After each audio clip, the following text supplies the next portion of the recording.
Hello guys, welcome to the video. So usually tower defense game has some sort of a wave management system. In this one, I'm gonna show you how to make a simple wave control that will allow you to define how many enemies of each type we want to respawn.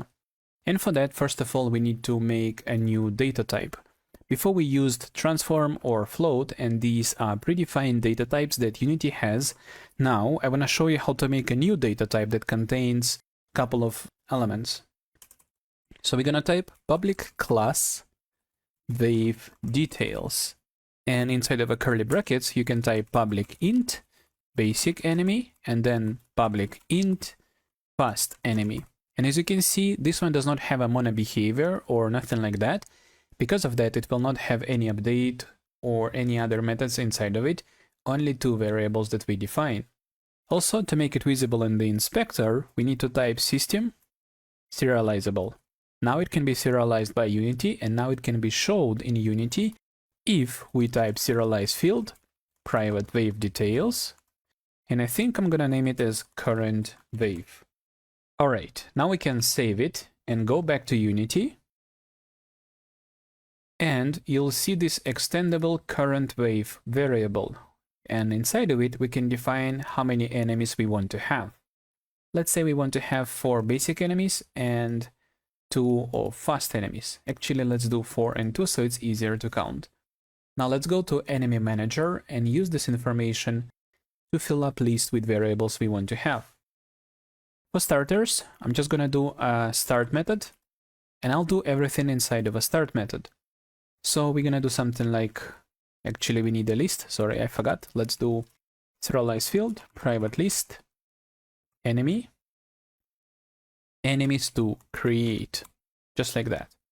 And then we can do something like for loop, and as length of this for loop we're going to use information about how many basic enemies we want to make from a current wave basic enemy, and inside we're going to do enemies to create, add a basic enemy. Sorry, this one should be list of game objects. My bad. Game object. So now we have a list of game objects, and we run a for loop to fill it up with enemies according to the amount of enemies we want to have. And that value will be set in the current wave. Let's save it, and let's go ahead and try this out. Now I'm gonna hit the play button, and we can see enemies to create has 4 enemies inside of it, which is just what we need. Now let's go back to enemy manager. Now we can go to play mode, and we can see enemies to create list was filled up with 4 enemies, just like we set over here. And this is just the behavior that we need. Now we're gonna extend it and organize it a little bit so we can use it in the future. Over here, we're going to add a new prefab, serialize field, private game object fast enemy, and then we want to make a method that will fill up this list with a new list of enemies. Let's remove this for now, and then let's go maybe somewhere here and make a private list of game objects, and we're gonna call it as new enemy list. Very nice. Now inside of it we want to make a local variable list of game objects. Let's name it as new list equals to new list of game objects. Maybe we can name it as new enemy list. Now we want to fill up this list with the enemies that are supposed to be used in the next wave, and then we're gonna pass this list and make enemies to create equals to the list inside of a method. It might feel like an extra job, but actually this is a better way to do it, because in this way you have more control of a script. So we're gonna do for loop, and over here instead of count we're gonna use current wave basic enemy. Then we're gonna do new enemy list, add basic enemy prefab.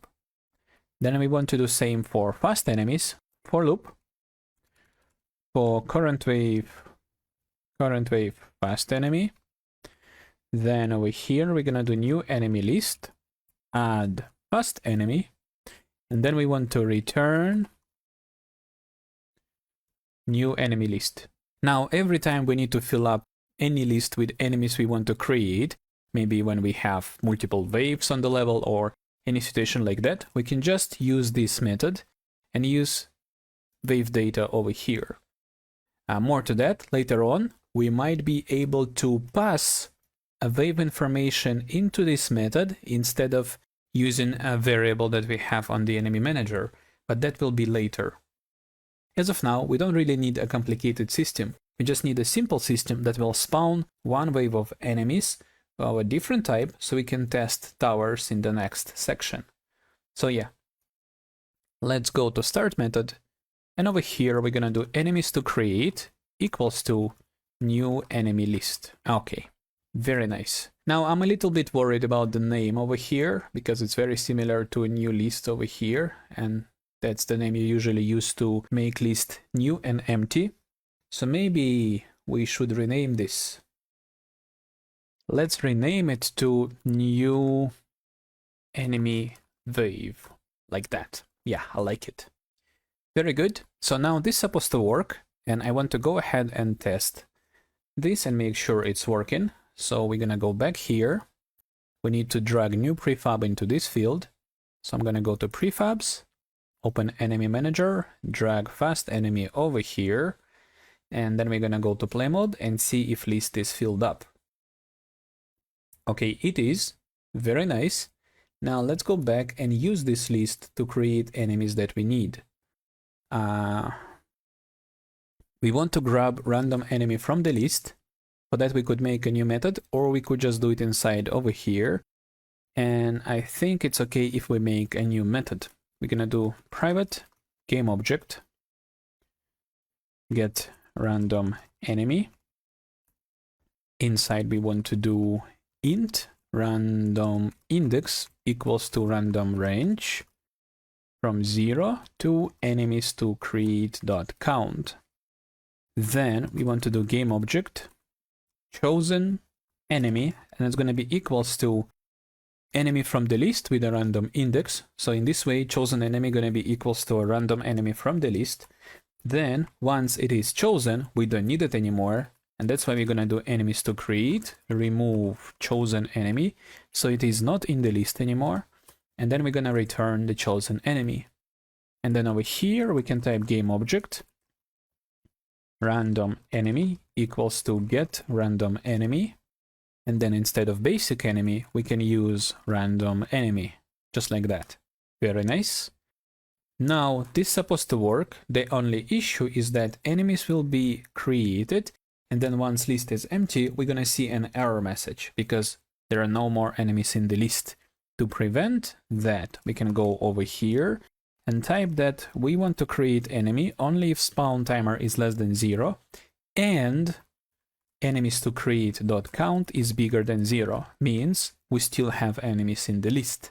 Now let's save it. Let's go back to Unity, and I want to reduce cooldown so it's a bit easier to test. Maybe 1 second. And if I'm not wrong, now we're supposed to make 4 basic enemies and 2 fast enemies in a random order. Let's go to play mode. And there they are. And they are removed from the list, so there are no duplicates.